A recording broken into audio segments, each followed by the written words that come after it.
Que a graça do Divino Mestre esteja nos corações de todos os ouvintes. Quem fala com vocês agora é o Pastor Fábio, pastor da Igreja Evangélica Chamas Viva sobre o altar. A você que sempre está participando da aula teológica, eu quero falar com você para você estar compartilhando pelo WhatsApp os áudios. Para você que ainda não é inscrito no meu canal, entra no YouTube, vai lá e escreve Igreja Evangélica Chamas Vivas sobre o Altar. Você se inscreve no meu canal, dá um like e deixa o seu comentário. O meu Instagram é Pastor Fábio Silva 11. Pastor Fábio Silva 11. Você também pode ser um semeador. E para você semear, na descrição dos vídeos tem lá o PayPal. PayPal, você clica no link e você lança a sua semente. Hoje a nossa aula de hoje vai ser disciplina de homilética. Eu tinha dado uma introdução sobre homilética, mas agora eu vou me aprofundar um pouco mais sobre o assunto sobre homilética. Eu quero falar um pouco, meu amado e querido ouvinte, sobre o conceito geral. Uma grande realidade no ministério cristão é que a pregação da palavra de Deus não é um privilégio somente concedido a pastores, como formação acadêmica, mas de leigo também, meu irmão. Os leigos, as pessoas que não sabem ler também. Seria fatal para a expansão do Evangelho, que precisa atingir até os 4 cantos da terra, se a ajuda da pregação dos leigos fosse negligenciada. Porém, preparo acadêmico, afirmamos que quanto maior for o preparo do obreiro, com ou sem curso teológico, melhor condição, tenho certeza que melhor condições terá de ser usado pelo Espírito Santo de Deus. Ele terá melhor condição de ser usado pelo Espírito Santo de Deus para a entrega, para poder estar entregando a mensagem do reino dos céus, que visa a transformação do coração do pecador, transformando em filho de Deus. Meus amados e queridos ouvintes, o pregador precisa saber de sua importância indiscutível na grande seara. O pregador, ele precisa corrigir detalhes da sua apresentação quando está diante do público. Ele precisa dar maior ênfase à oração. A primeira ênfase, como eu falei na introdução do outro vídeo, é a oração.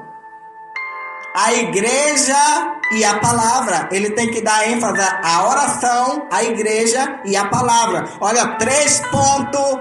Olha, Fernanda Nogueira. Quais são os 3 pontos que o pregador ele tem que dar ênfase?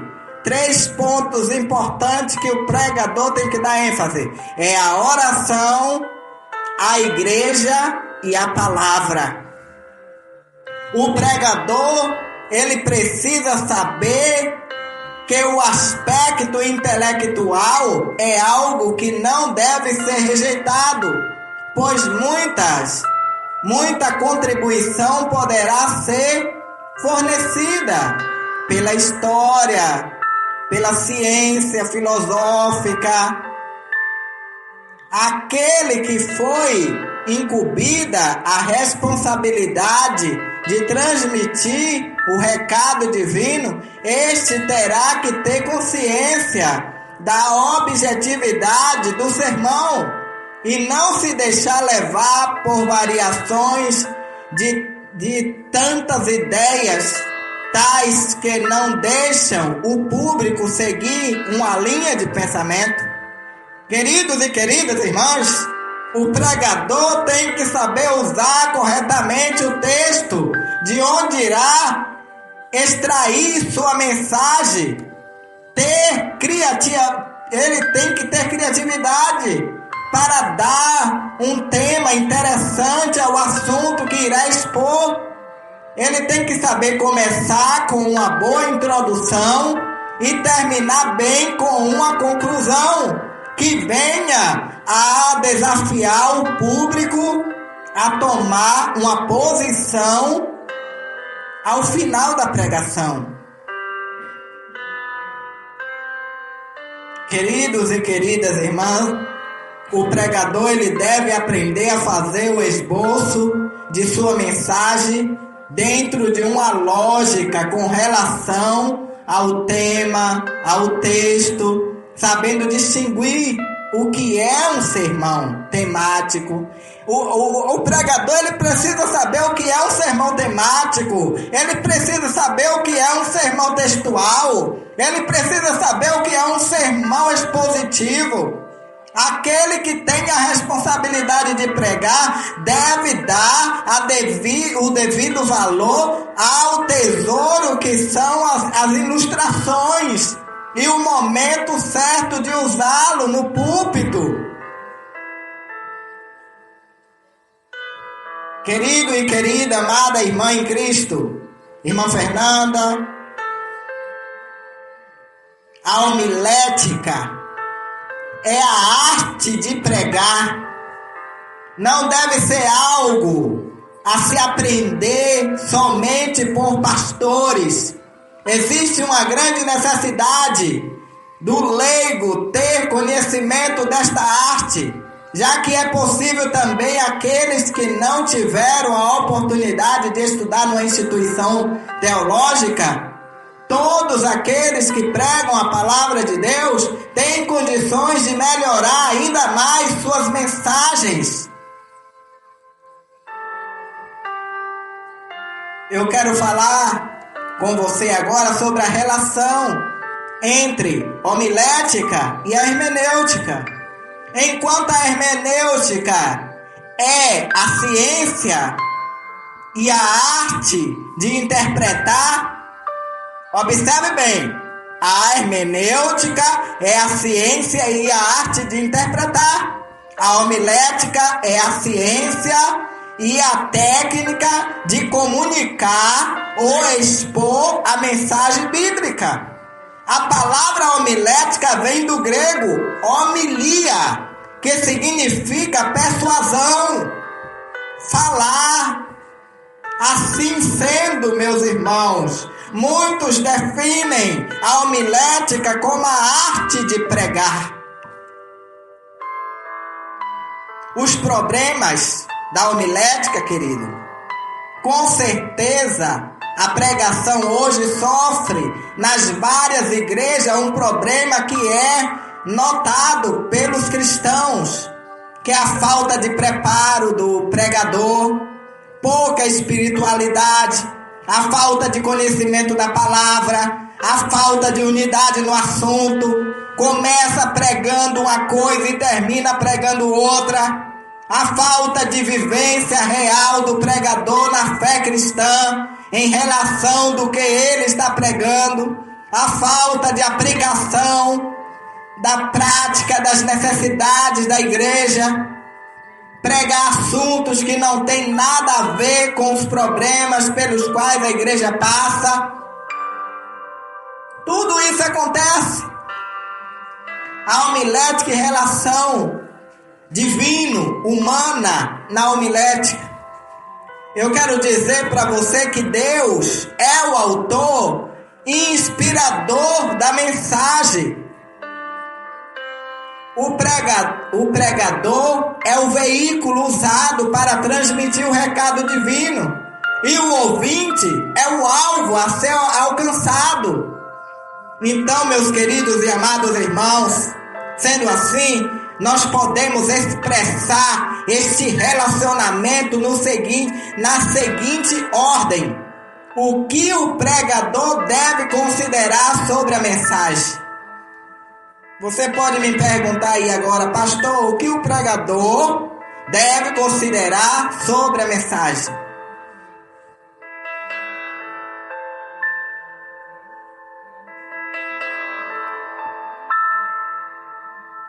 Vamos lá?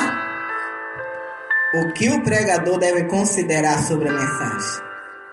É o Espírito Santo. Ele tem que saber, o pregador da palavra de Deus, ele tem que saber que quem convence o homem é o Espírito Santo que convence o pecador, e não a lógica do pregador.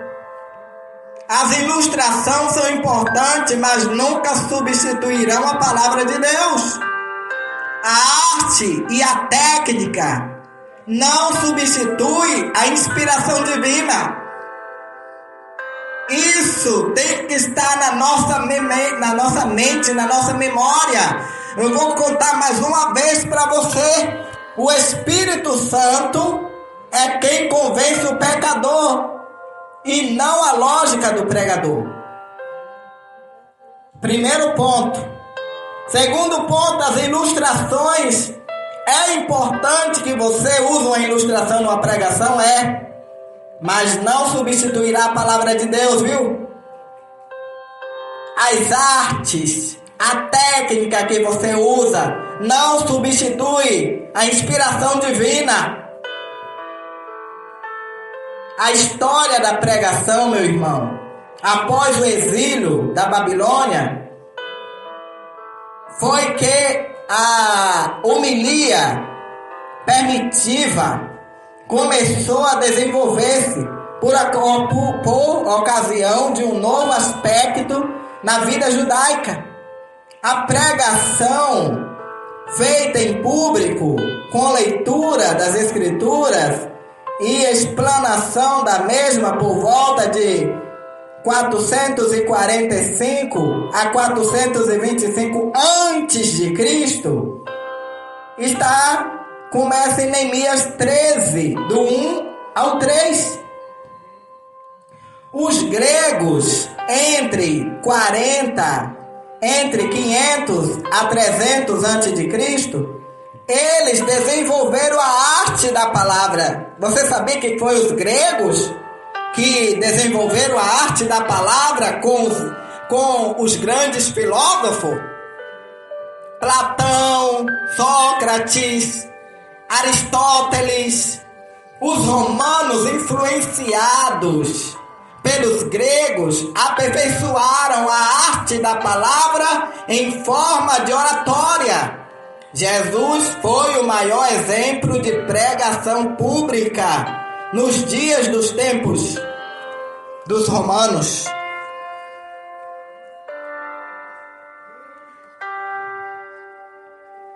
O aspecto de Jesus. Você pode observar que Mateus 13, versículo 34, Jesus ele fala sobre as parábolas. Ele explicou as Escrituras em Lucas 4.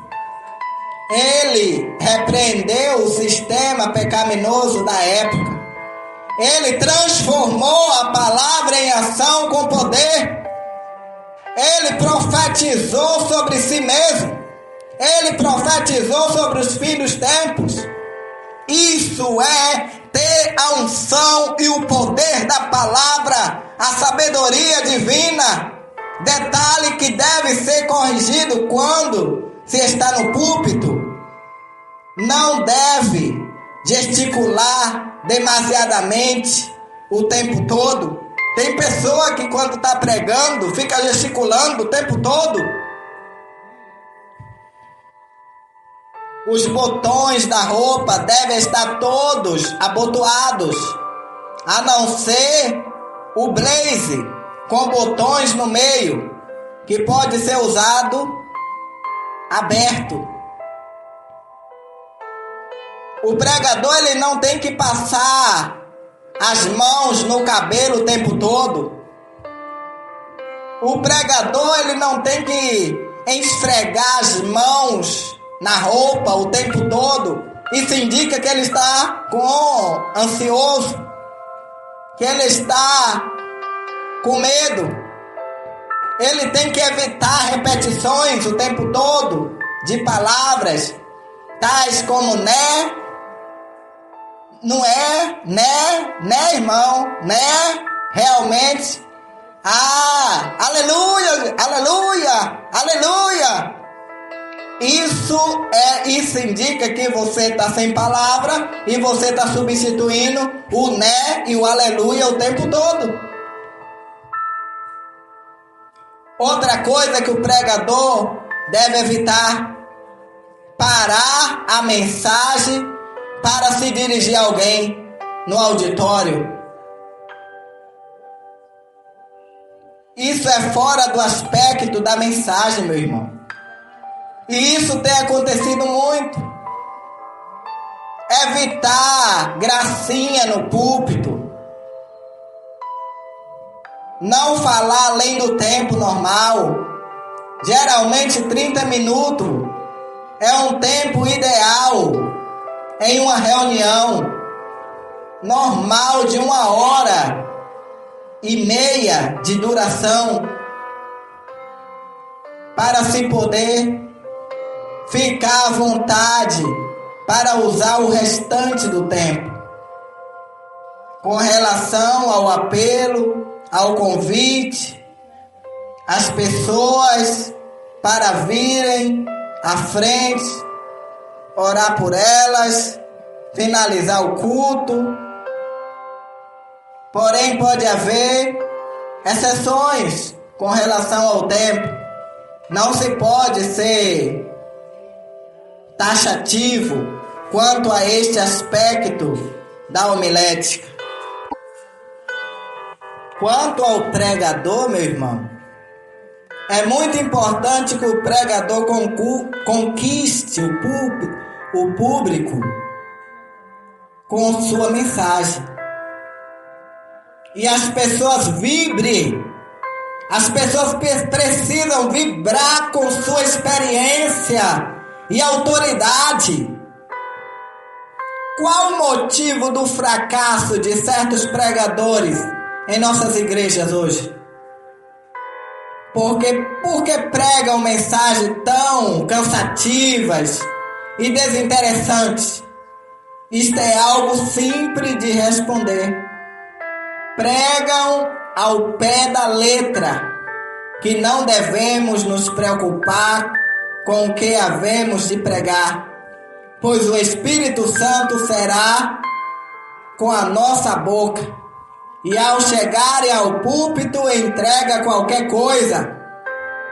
O pregador tem que ter em mente que o público que se prontifica a ir à igreja ouvir a mensagem de Deus não merece ouvir coisa cansativa e desinteressante. O pregador é o veículo-chave do anúncio da palavra de Deus. Portanto, para ser eficiente no ministério da palavra, precisa estar envolvido com os seguintes fatores. Ele tem que ser consagrado à oração. O pregador precisa ter uma vida de oração para que possa transmitir o recado divino inspiradamente. O sucesso da pregação depende da intensidade, da inspiração e das palavras do pregador. O fracasso de uma mensagem pode, entre muitos motivos, ser atribuído à falta de uma vida de oração por parte do pregador. Se tiver uma vida vazia de oração, sua mensagem também será vazia de vida. O requisito oração é o primeiro dos fatores importantes que o pregador vai precisar para o êxito da sua mensagem. O pregador ele precisa ser consagrado à igreja. Jamais se deve dar oportunidade para usar da palavra aqueles irmãos que quase nunca vão à igreja. Se tais irmãos se acham no direito de não ir sempre à igreja, a igreja também tem o direito de não permitir ter o privilégio de pregar no templo de Deus. O altar é santo e é necessário que todos os que vão usar a palavra estejam conscientes disto e tenha grande amor pela igreja de Deus. Para a segurança emocional do pregador, é necessário que ele esteja bem familiarizado com o tipo de ambiente que irá ouvi-lo. Um pregador consagrado às atividades da igreja tem melhor condição emocional e psicológica para estar diante do público, sem transparecer medo, sem mostrar nervosismo, insegurança. Todo pregador consciente de sua função não ignora este importante fator.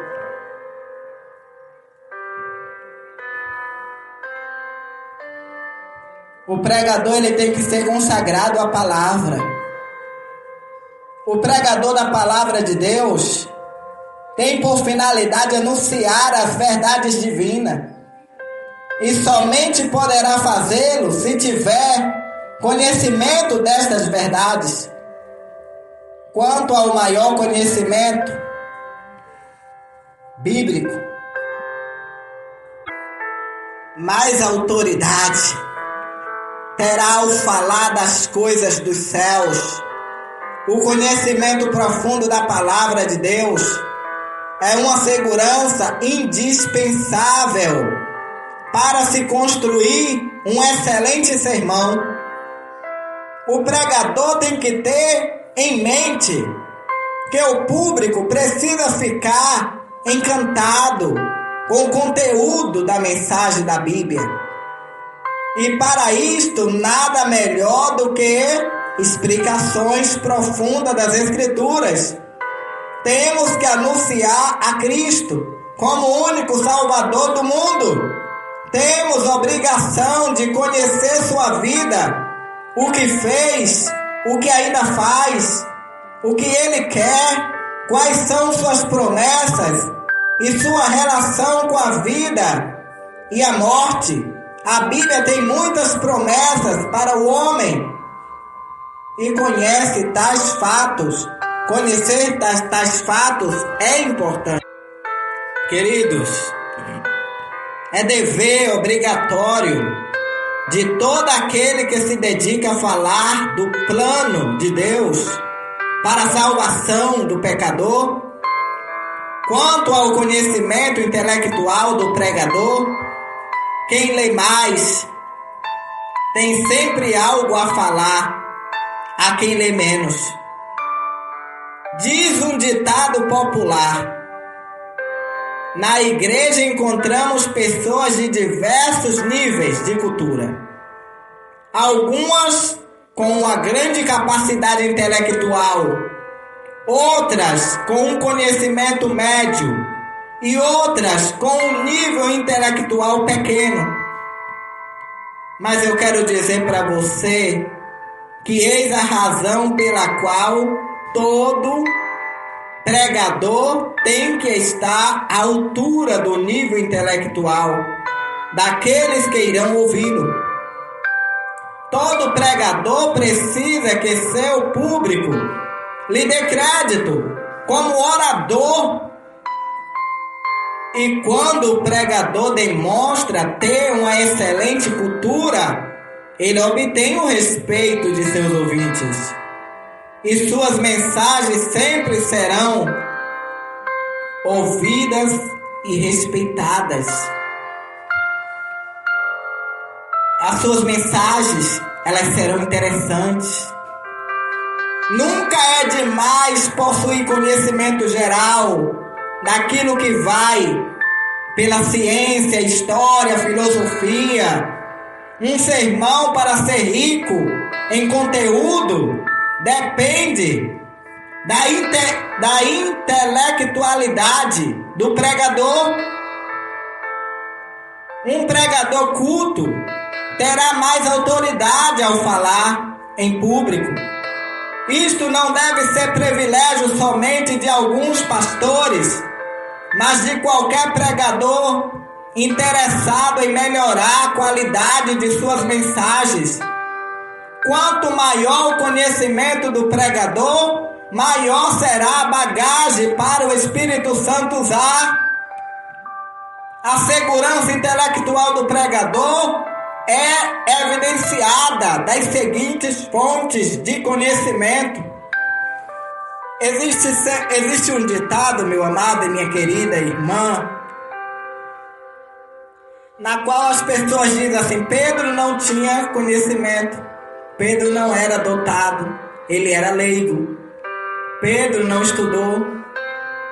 Mas você prestou atenção que Pedro, ele passou pelo curso teológico de 3 anos com Jesus? Você parou para pensar que Pedro ouviu todos os sermões de Jesus e que naquela época as pessoas prestavam bastante atenção para guardar na memória? Pedro, ele não foi colocado para ser pastor sem antes passar pelo bacharelado de Jesus. Pedro, ele se tornou um grande pregador e uma pessoa que tinha muita sabedoria, porque ele teve o ensinamento do mestre. Então não venha com essa desculpa de dizer que Pedro não precisou estudar. Pedro, ele não precisou estudar na escola secular, mas ele estudou na escola de Jesus. Ele passou pelo bacharelado de Jesus Cristo. E todos os discípulos de Jesus foram ensinados e aprenderam. O mestre, Jesus era chamado de mestre. Mestre é professor. Mestre é aquele que ensina. Eles eram discípulos. Discípulo representa alunos.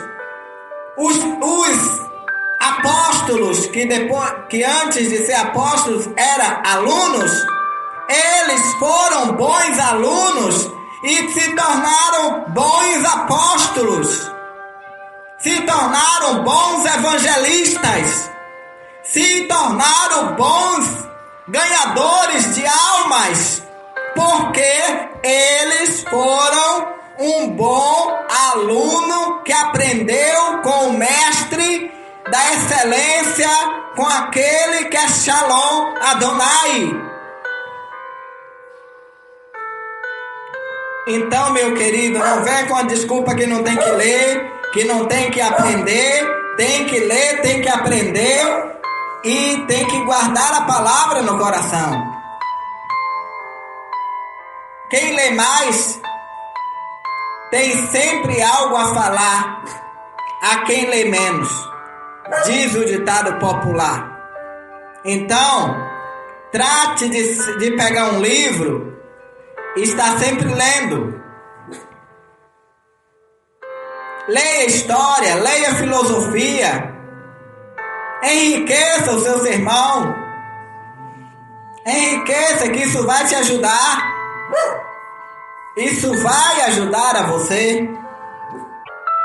Dando continuidade, meus irmãos, o pregador ele tem que ter conhecimento bíblico, o pregador ele tem que ter conhecimento histórico, o pregador ele tem que ter conhecimento científico, O pregador ele tem que ter conhecimento filosófico.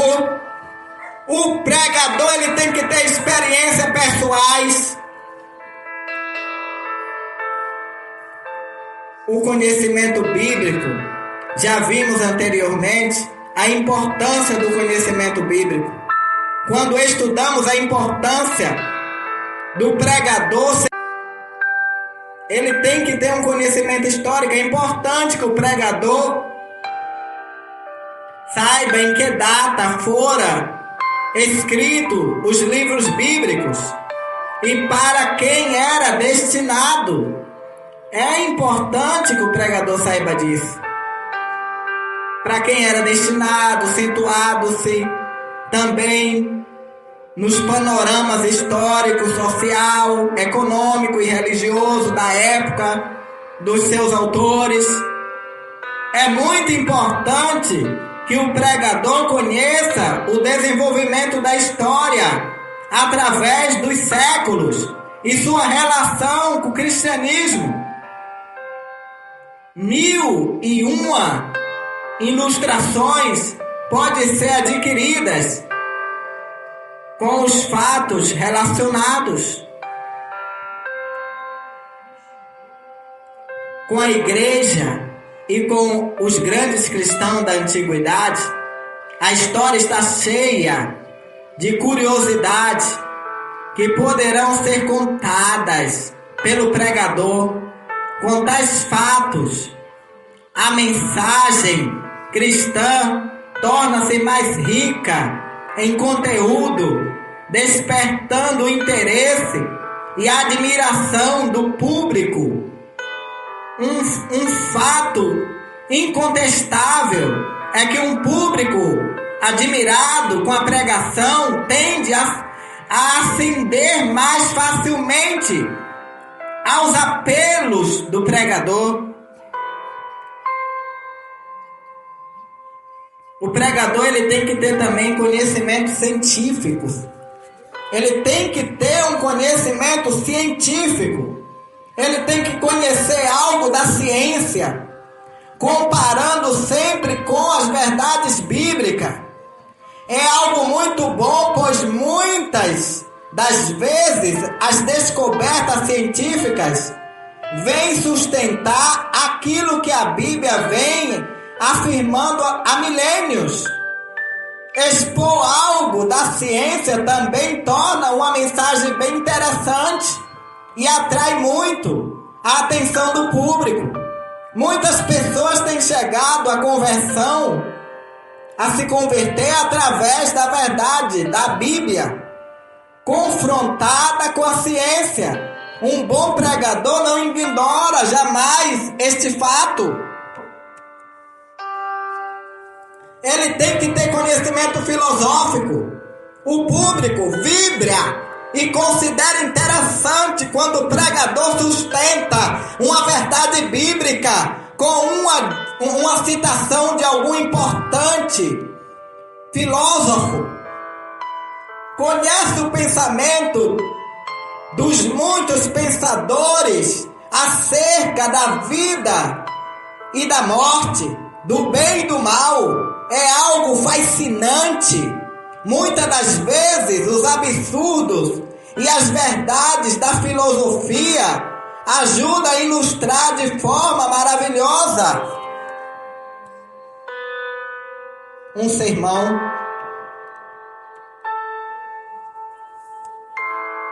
O pregador ele tem que ter experiências pessoais,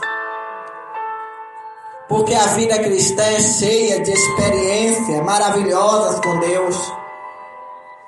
Tais como experiência ocorre tanto conosco, irmãos, como também com alguns outros irmãos verdadeiramente servos de Deus.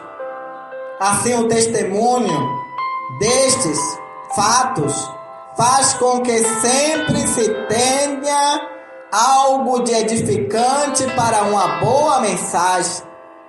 O sentimento do público é ativado quando o pregador expõe sua vivência suas vivências pessoais ou de outro. É muito importante tocar o instinto emocional dos ouvintes. Quando isto ocorre, a mensagem será sempre lembrada. O pregador deve usar desta arma poderosa para as mensagens, principalmente evangelísticas. Entretanto, se a mensagem é doutrinária e o pregador tem algo de sua vida para ilustrar com relação à fé cristã, deverá fazê-lo com toda a autoridade. Queridos e queridas, este recurso produz um maior número de conversões ou de conserto de vida cristã ao final da mensagem. Tenha certeza disso. Eu quero deixar uma observação aqui com vocês. Mesmo que o pregador tenha todo o recurso técnico, intelectual, ele jamais poderá deixar de lado o fator mais importante de todos, que é a inspiração do Espírito Santo. Nunca se deve esquecer que a obra é de Deus. A palavra é a palavra de Deus. O interesse em salvar o público é de Deus. Portanto, seja qual for o recurso que o pregador irá usar, sua mensagem e seus argumentos são sempre para levar os ouvintes a crer na palavra de Deus e em suas maravilhosas promessas.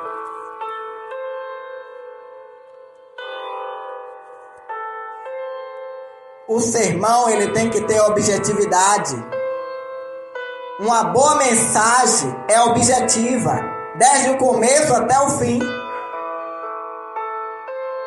Um bom sermão obedece a um tema, desde a introdução até a conclusão, meu irmão. Podemos esboçar até esta objetividade com a seguinte ilustração. Certa senhora possui um passarinho de estimação e um gato travesso está prestes a pegá-lo. Seu filho vê a cena e transmite o fato com as seguintes palavras: Mamãe, um gato pulou em cima da janela e vai pegar o passarinho na gaiola. Vejamos a eficiência da expressão do menino. Aí você vai ver a expressão. Imagine, você tem um passarinho de estimação. Eu tenho uma calopsita. Aí o gato se aproxima e tenta pegar essa calopsita. Eu vou mostrar um fato forte. Eu vou falar forte com o gato, que é para o gato se afastar. Naquele momento, se for um garoto, o garoto vai dizer: Mamãe, cuidado mamãe, o gato pulou em cima da janela e vai pegar o passarinho, olha aí, ó. Então, aquilo ali vai ficar marcado. Porque atraiu a atenção da mãe para aquilo que estava falando. Levou a mãe a tomar uma atitude, no caso em defender o pássaro. Falou pouco, mas falou objetivamente. Queridos e queridas, ser objetivo, atrair a atenção dos ouvintes, é levá-los a tomar uma posição com relação ao propósito da mensagem. É essencial a todo bom pregador um sermão objetivo, bem dividido e bem preparado ajuda tanto ao pregador quanto ao público. As melhores mensagens nunca são esquecidas, meus irmãos e irmãs. Tem pessoas que se lembram de mensagens que foram pregadas há vários anos atrás. Esta mensagem, de alguma forma ou de outra, lhe atraíram a atenção. Todo pregador que se preza não sobe no púlpito sem um pedaço de papel com suas anotações para serem lembradas no momento certo. Nesse papel deve constar toda a divisão do sermão, ao qual chamamos de esboço. Geralmente um esboço de mensagem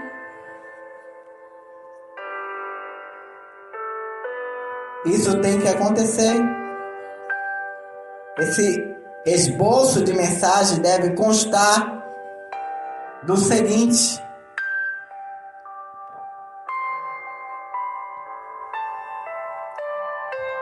o esboço ele tem que ter o título.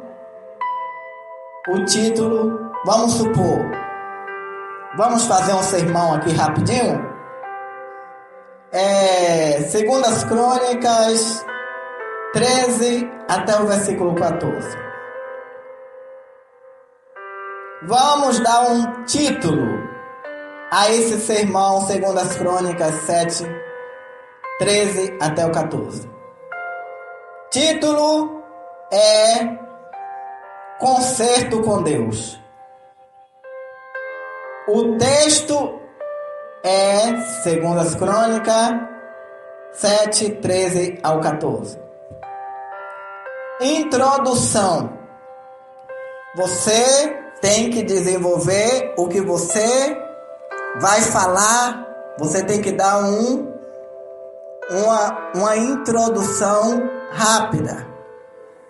Nessa introdução você tem que dizer o que é que você vai dizer nessa mensagem. Você pode, no decorrer ali, no momento que você estiver trazendo a palavra, você deve dizer: todo o cristão, ele tem, não com essa palavra assim devagarosamente como eu estou falando.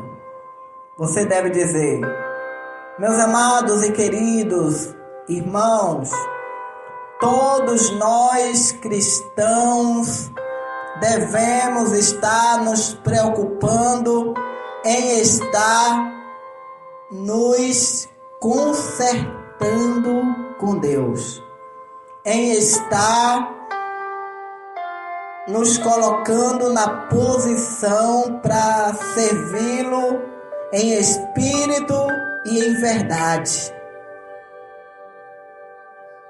E no decorrer da nossa mensagem, nós vamos estar falando aqui nesta mensagem sobre tal assunto.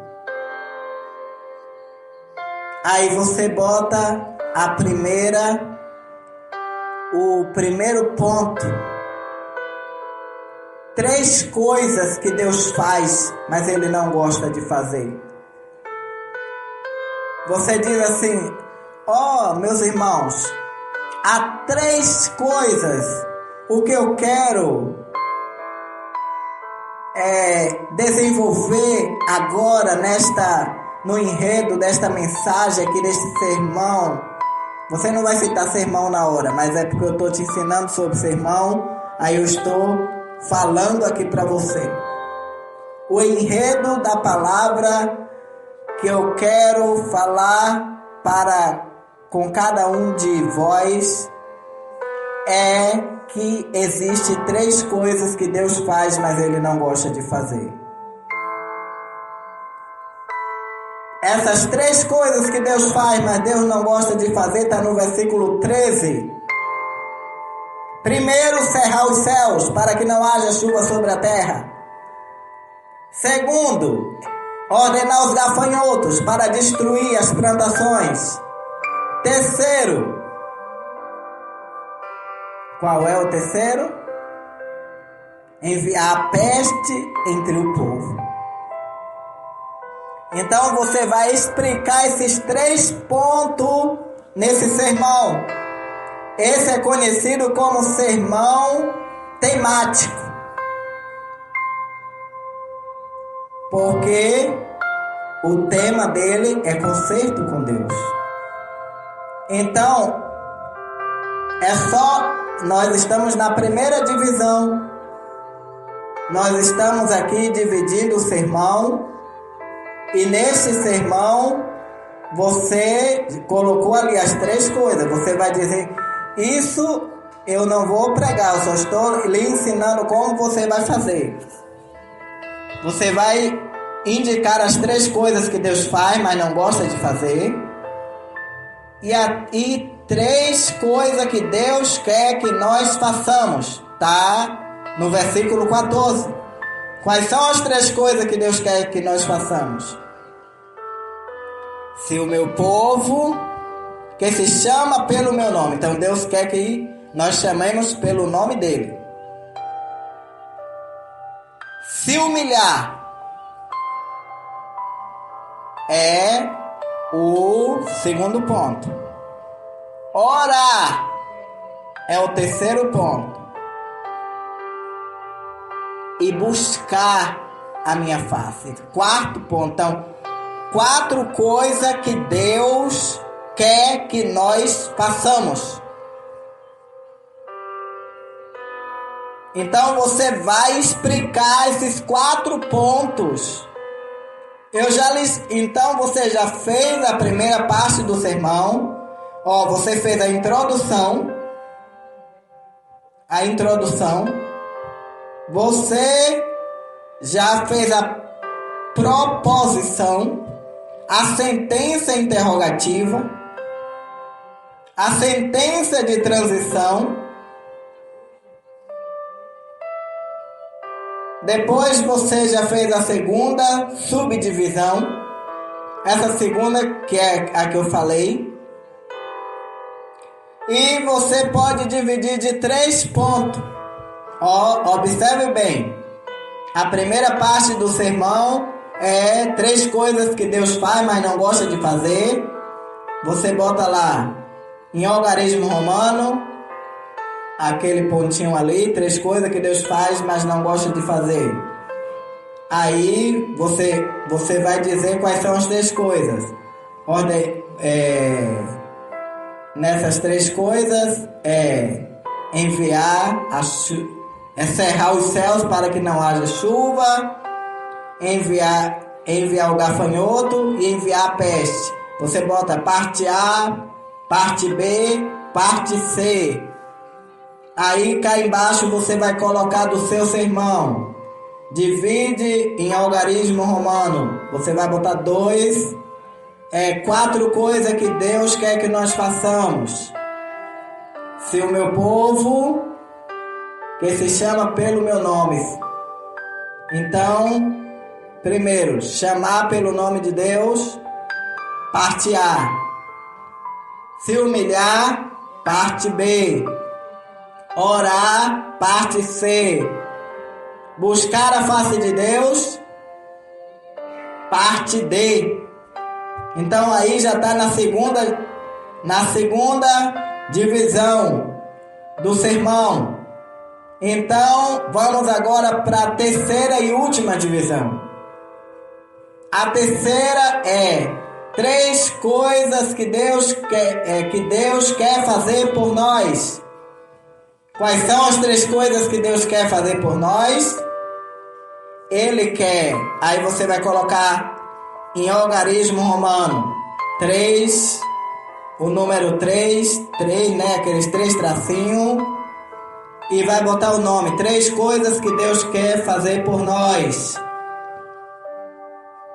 Então, você vai colocar ali, Primeiro, Deus quer ouvir as nossas orações. Segundo, aí é parte A, ouvir nossas orações. Parte B, Ele quer, além de ouvir as nossas orações, perdoar os nossos pecados. Parte C, sarar a nossa terra, que é curar o nosso corpo. Então, aí está um sermão. Só até aí? Não. Tem a parte do apelo. Aí você bota apelo e ali você vai desenvolver. No momento do apelo você vai estar falando. E depois vem a conclusão do sermão. Então, é isso que faz parte da homilética. A homilética é importante você aprender sobre a homilética. Eu não preguei os textos, eu simplesmente sem a Bíblia na mão, sem pegar nela, eu fiz um sermão rapidamente aqui só para você entender. Pela minha mente aqui eu fiz um sermão rapidamente para vocês compreenderem como se elabora um sermão. Eu geralmente elaboro em três partes, três divisões. Mas você pode botar até a quarta ou quinta divisão. Só que vai tomar muito tempo. E você geralmente quando vai pregar, você só tem meia hora. E geralmente é só 20 minutos, porque o povo dá muito, os pastores dão muita ênfase a louvores. Quando passa para o pregador, é 8h40. E eles exigem que entregue 9 horas. Aí você em 20 minutos você tem que correr no seu sermão. Então, meus amados e queridos ouvintes, eu quis dar esta aula aprofundadamente mais um pouco, né? Eu tinha dado a introdução na semana passada. Então, eu resolvi dar essa aula mais profunda para que vocês entendessem. Espero que vocês gostem desta aula e aprendam bastante e procurem estar estudando, aprendendo na ciência, na filosofia, em tudo aquilo que for benéfico para a construção do seu sermão.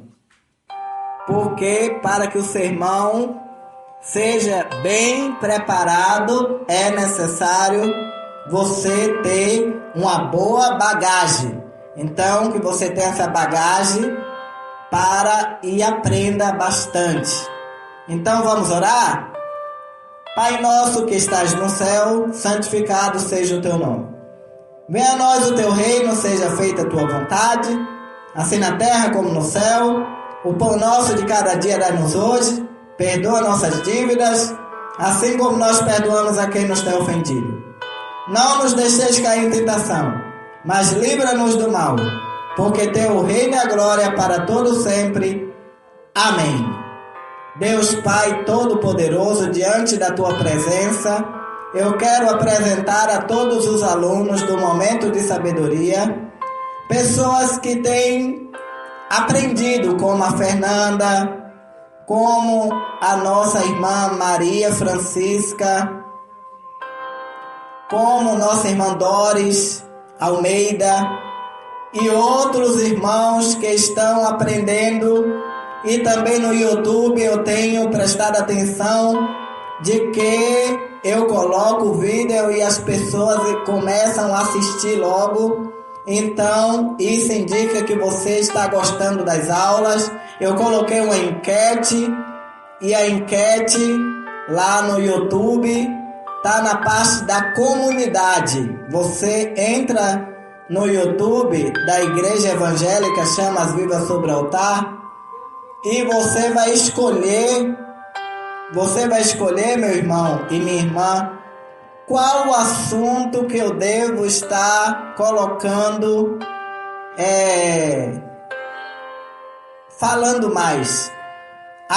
Aula teológica, falando sobre sonhos, falando sobre espiritualidade, sobre espíritos assombradores, falando sobre espíritos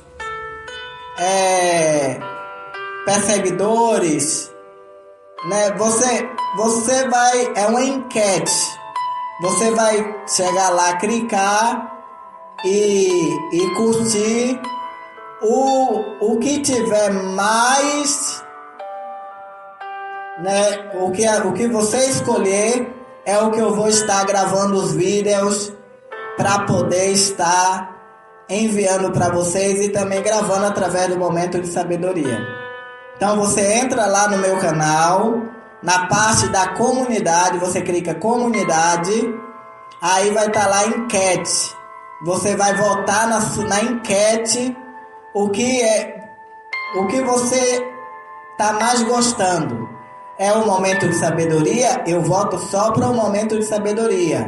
Se ganhar o Momento de Sabedoria, aí eu deixo as aulas teológicas, porque já tem bastante aulas, e volto para o Momento de Sabedoria. Mas se ganhar a aula teológica, eu continuo aplicando o estudo teológico para que vocês aprendam e aprendam com a inspiração do Espírito Santo.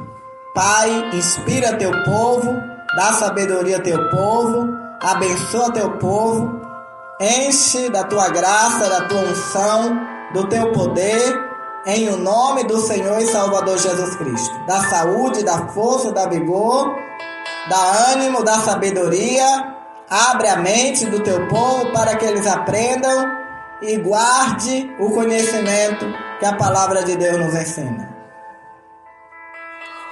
Eu quero falar com você neste exato momento de que nós estamos construindo em Itapevi. Precisa fazer muita coisa ainda, meus irmãos. Muita coisa precisa ser feita.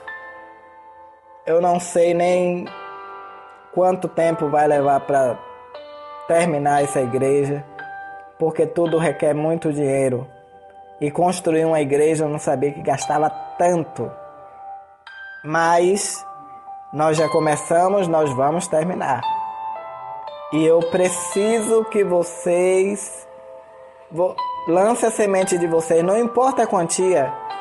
Aí na descrição do vídeo tem o PayPal. Clique no link. Faça sua doação com cartão de crédito. Se você não quer fazer pelo PayPal, então você peça o número da conta. Também na descrição do vídeo tem o número da conta também, que é da Caixa Econômica Federal. Você pode pegar esse número da conta e fazer o seu depósito. Mas abençoe esta obra para que essa igreja seja construída logo e nós possamos estar inaugurando o mais depressa possível. E Deus vai te abençoar muito e muito e muito, muito mesmo. Muito.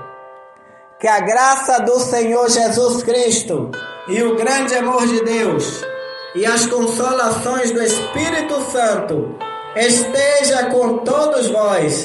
E vocês dizem amém. Graças a Deus. Shalom Adonai, the peace of the Lord. Tchau a todos.